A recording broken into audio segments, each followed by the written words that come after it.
வணக்கம் and welcome to meals and memories. இன்றைக்கி நம்ம மீல்ஸ் அண்ட் மெமரீஸில் மிளகு ரசம் எப்படி பண்ணுறதுன்னு பார்த்துடலாம். அதுவும் ஈஸியாக டேஸ்ட்டாக எப்படி பண்ணுறதுன்னு பார்த்துடலாம்.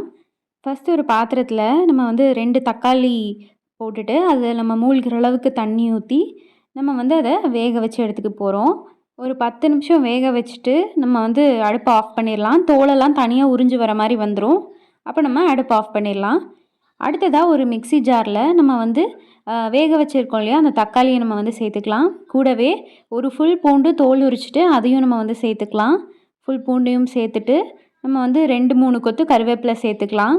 அடுத்ததாக நம்ம இந்த ரசத்துக்கு தேவையான அளவு காரத்துக்கு நம்ம வரமிளகாய் சேர்த்துக்கலாம். நான் 2 வரமிளகாயை மேலே இருக்க காம்பெலாம் எடுத்துகிட்டு சேர்த்துக்கிறேன். அடுத்ததாக 1 ஸ்பூன் அளவுக்கு சீரகம் சேர்த்துக்கலாம். அடுத்ததாக 1 ஸ்பூன் மிளகு சேர்த்துக்கலாம். நான் மிளகு இல்லைங்கிறதுனால மிளகு தூளாக சேர்த்துருக்கேன். நீங்கள் மிளகு அல்லது மிளகு தூள் சேர்த்துக்கலாம். கூடவே ஒரு பிஞ்ச் அளவுக்கு மஞ்சத்தூள் சேர்த்துக்கலாம். மஞ்சத்தூள் சேர்த்து நம்ம இதை நல்லா மைய பேஸ்ட்டாக அரைச்சி எடுத்துகிட்டு வந்துடணும். தண்ணி எதுவுமே சேர்க்க தேவையில்லை. நம்ம தக்காளி சேர்த்துருக்கோம் இல்லையா, அதனால தண்ணி எதுவும் சேர்க்க தேவையில்லை. அது நல்ல மைய பேஸ்ட்டாக அரைஞ்சி வந்துடும்.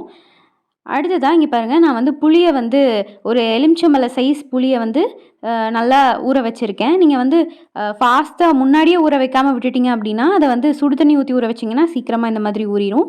அதுக்கப்புறம் அதை நல்லா கரைச்சிட்டு கையை வச்சு நல்லா கரைச்சிட்டு இந்த மாதிரி நம்ம வடிகட்டி எடுத்துக்கலாம்.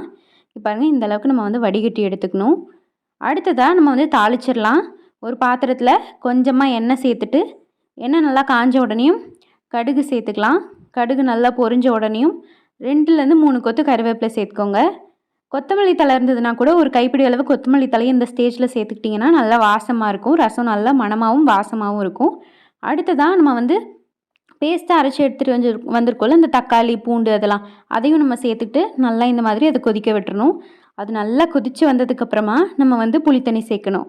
இங்கே பாருங்கள், அது நல்லா கொதிச்சிருச்சு. இந்த ஸ்டேஜில் நம்ம புளித்தண்ணி சேர்த்துடலாம். நம்ம ஏற்கனவே நல்லா கரைச்சி வடிகட்டி வச்சுருக்க புளித்தண்ணியும் சேர்த்துட்டு நம்ம இந்த ரசத்துக்கு தேவையான அளவு தண்ணி சேர்த்துக்கலாம்.